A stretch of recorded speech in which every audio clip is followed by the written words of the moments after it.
Programa Você Faz a Notícia. Valdir Bezerra. Como nós falamos, nós vamos conversar agora sobre o Recife, sobre também a região metropolitana, porque Recife, Olinda, até parte de Paulista, Jaboatão, enfim, Camaragibe, cidades da região metropolitana, quando chove é um Deus nos acuda. Todo mundo já sabe, choveu, como é que eu vou trabalhar? Vou passar por alagamentos fortíssimos. Se você for dirigindo, corre o risco de ficar em alagamentos. E se for de ônibus, sofre para poder pegar o coletivo com as ruas alagadas.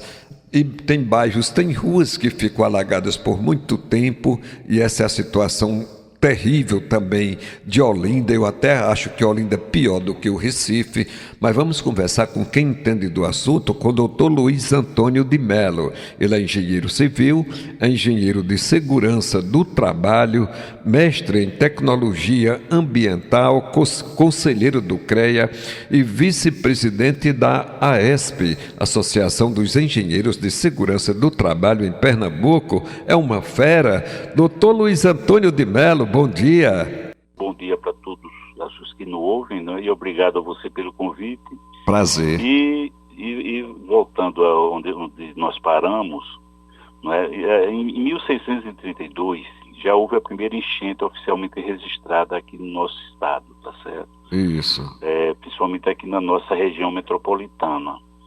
6 anos depois, Maurício de Nassau já mandou construir o dique lá de Afogados, para minimizar os problemas na nossa cidade. E aí se passaram os séculos, né, 18, 19 e 20, e sempre acontecendo novas enchentes. Quando, em 1966, nós tivemos aquela grande enchente que atingiu todo o estado e principalmente a nossa região metropolitana, que foi uma enchente, além de provocada, foi uma enchente muito grande do rio Capibaribe. E eu lembro que na época minha avó morava ali na rua Gomes Taborda, antiga Rua da Lama, e na casa dela deu mais de 2 metros de altura o nível da enchente na casa dela. Depois nós tivemos outra cheia em 1975, que foi acompanhada, Valdir, não sei se é da sua época, por um boato de que a barragem de Itapacurá teria estourado. Pois é, eu vim naquela época, doutor Luiz Antônio, a primeira vez que eu vim ao Recife, que eu sou cearense, minhas irmãs já estudavam aqui, e aí eu vim a um passeio, conheci a cidade e peguei aquela enchente do Recife. E veja o seguinte, naquela época já tinha sido construída a barragem de Itapacurá, não é? Isso. E a enchente foi menor do que a de 66, mas mesmo assim causou grande rebuliço na cidade por conta desse boato. Muito. Não é? Então nós tivemos um verdadeiro caos na cidade do Recife e sempre houve, digamos assim, a preocupação, sempre em épocas de chuva, com as enchentes que poderiam acontecer. Depois foram construídas outras barragens, não é? Uhum. Com o objetivo de proteger a região metropolitana do Recife. E chegamos aos dias atuais e continuamos com esses problemas, não tendo enchentes como nós tínhamos na época, com o volume de água de 2 metros em toda a cidade, esse negócio todo. Mas toda a chuva, todo ano que nós temos, não é? E temos chuva todos os anos, nós temos problemas sérios de alagamento na cidade do Recife. Então, praticamente nada mudou, não é? O acúmulo nas águas, nas avenidas, nas ruas do Recife, são principalmente por razões naturais que se somam também a fatores humanos.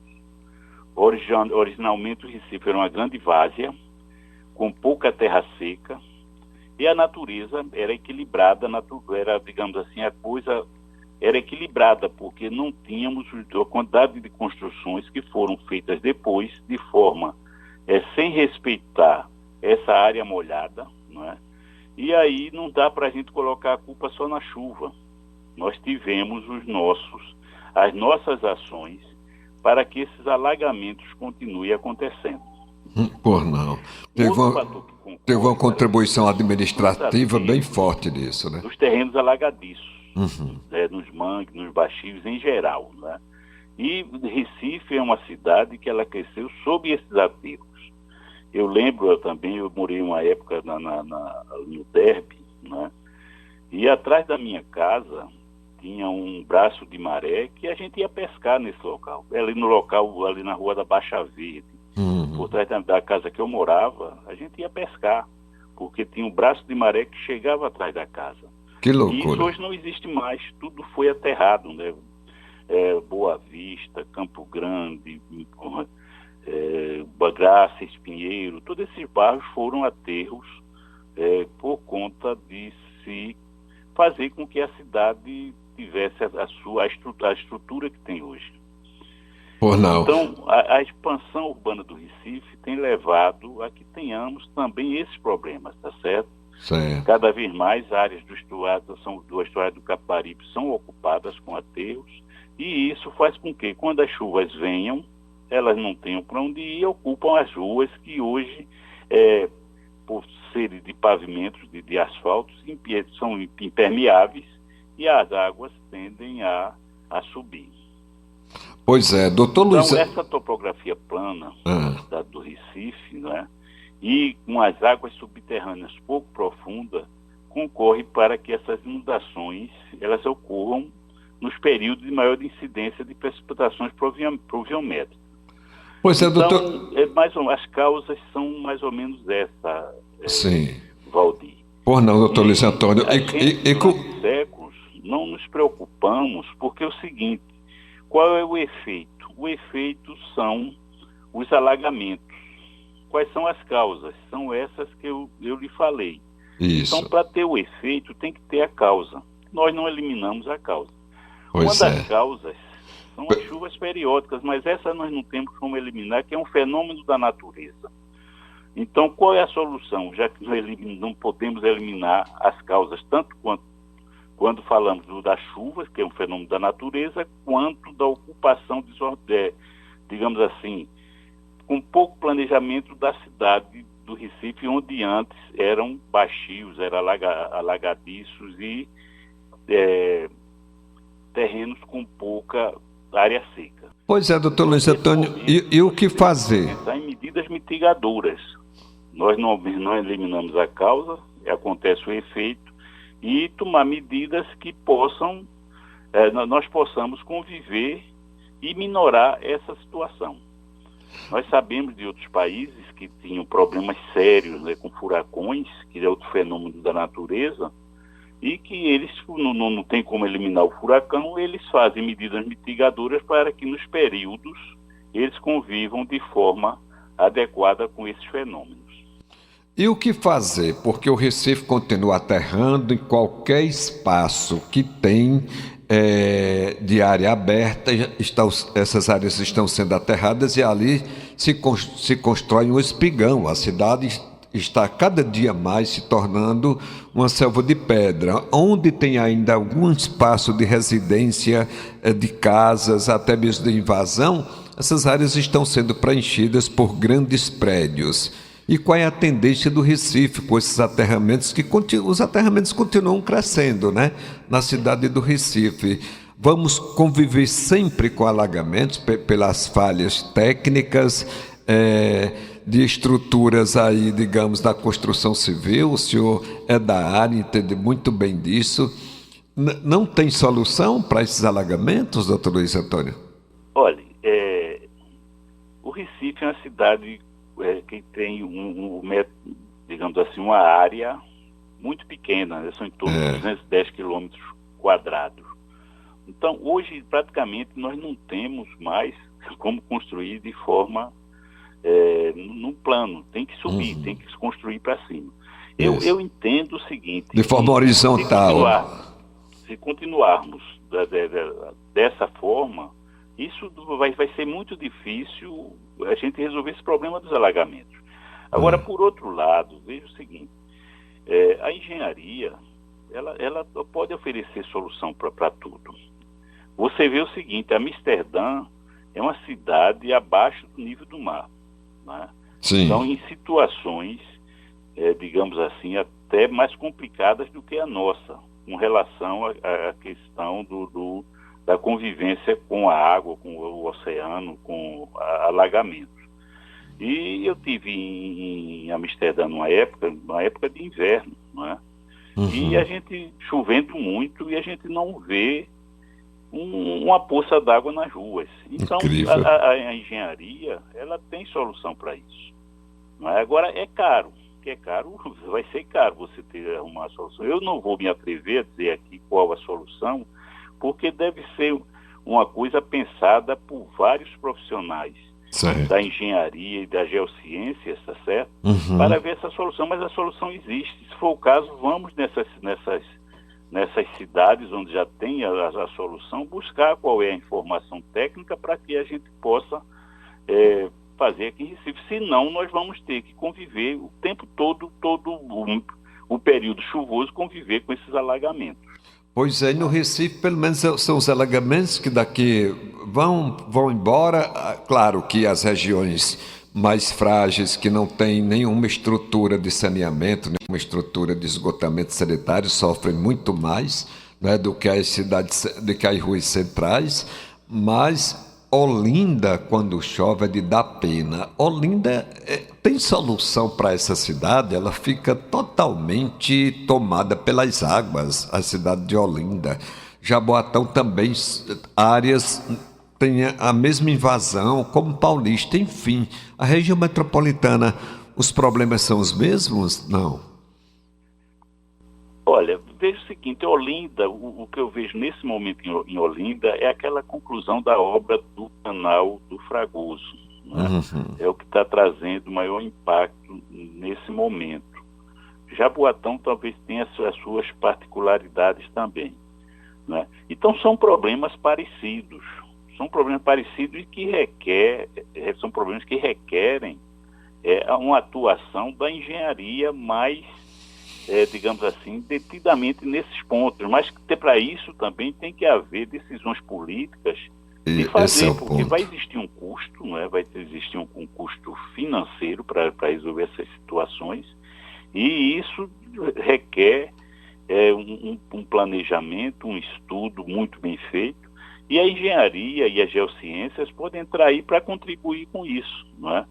De se fazer projetos, não é? Não quero aqui, talvez se eu falar em alguma coisa, falo como cidadão e não como engenheiro, porque às vezes a gente sonha, por exemplo, nós temos em Recife vários pontos de alagamento que já devem estar até certo ponto monitorados e mapeados, tá certo? Talvez para se resolver esses pontos com soluções talvez individuais ou coletivas desse ponto de alagamento, e vai se eliminando ponto por ponto, possa ser que se chegue a uma solução.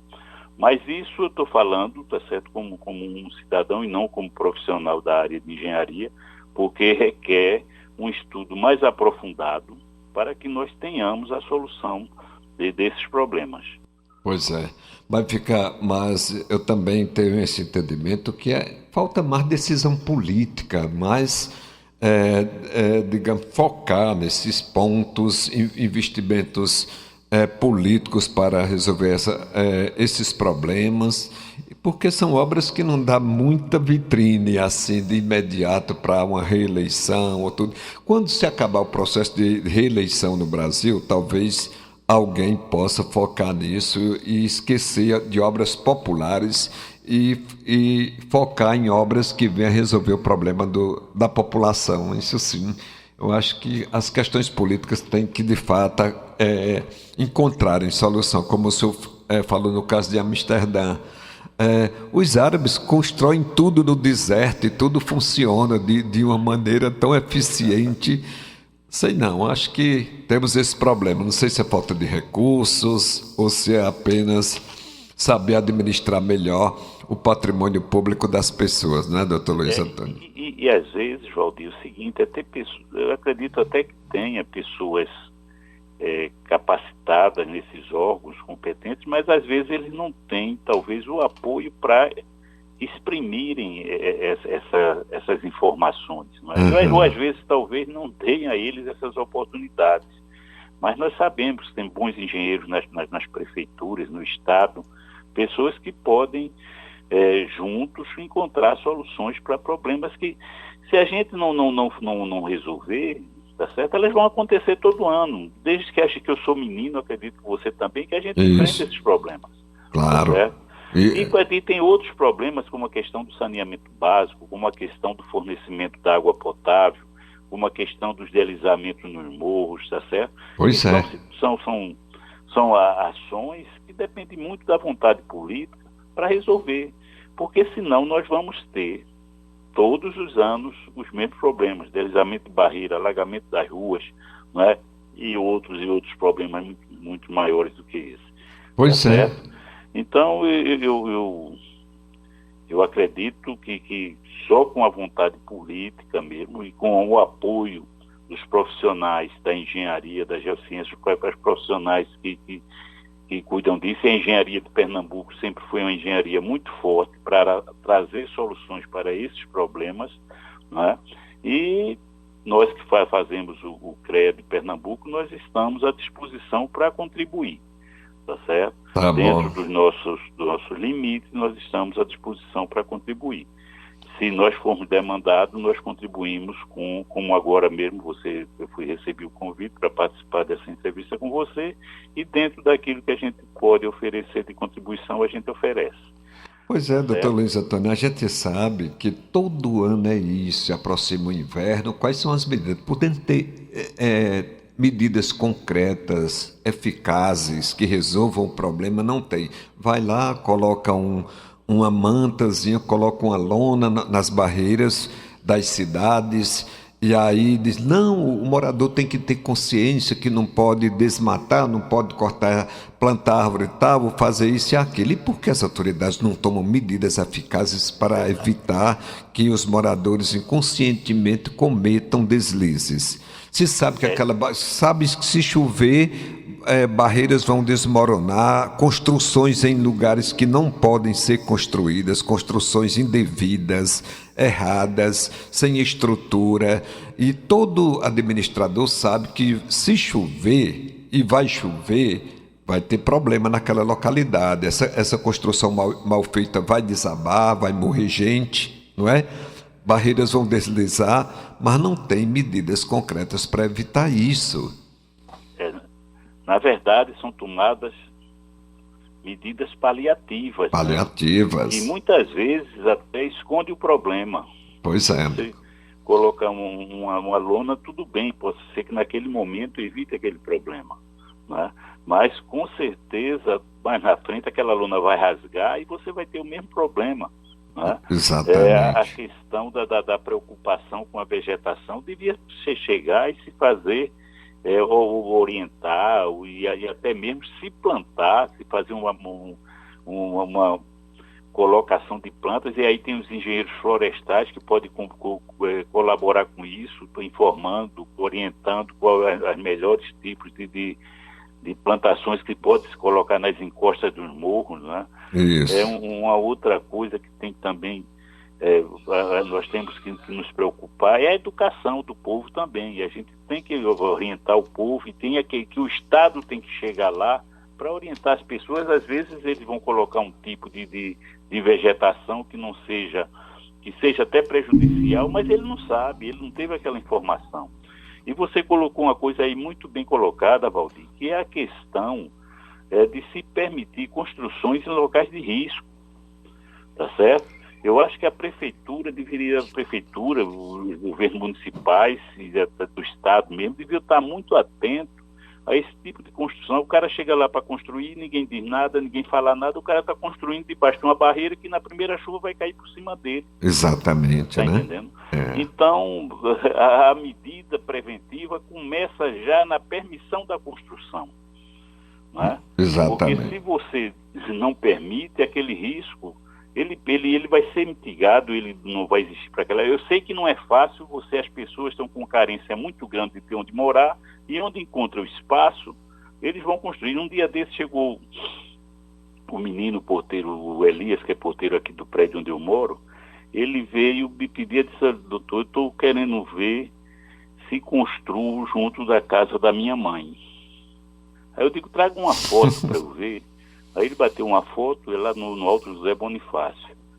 Quando eu vi, rapaz, não tinha espaço para nada. Eu digo, não faça essa loucura, porque a própria casa da sua mãe já corre o risco Pois de é. desabar. Você vai construir, vou fazer outra casa aí. Não faça isso, não. Então, se ninguém orienta, se ninguém chega para ele e diz que não faça, para ele está tudo normal e ele vai construir. Vai construir A gente passa nessas necessidades, nesses bairros de periferia, e a gente vê cada coisa absurda, mas se permitiu que construísse. Pois é, se permitiu. A gente vê coisas absurdas aí nessas localidades, nos morros.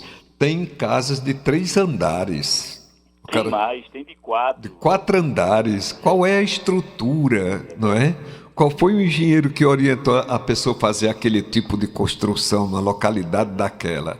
Um dia aquilo vai desabar, não vai, não vai não? Não tem jeito, vai desabar. Vai desabar. E aí muita gente vai morrer e o poder público não chega lá para fiscalizar e impedir esse tipo de ação. Isso é que é o mais cruel, né? É isso. Doutor Luiz Antônio de Mello, Eu continuo à disposição. Muito Se tiver mais obrigado. algum questionamento, Valdir, estou à disposição e quero contribuir com o seu programa, contribuir com a comunidade da cidade do Recife, tá certo? Sim. E, independente dessa nossa entrevista, você tem meu telefone e eu me coloco à disposição para contribuir com vocês com o que for necessário. E, se tiver espaço, estou aberto para os questionamentos. será um grande prazer sempre. Foi um grande prazer ouvi-lo. Já tenho o contato agora do senhor e da sua assessoria. Vamos atrás quando precisar. Tá bom, Valdir. Um ótimo dia para o senhor. Se cuide, doutor Luiz. Um abraço. Muito Tá bom, obrigado. Um abraço, bom dia para você e para todos os seus ouvintes.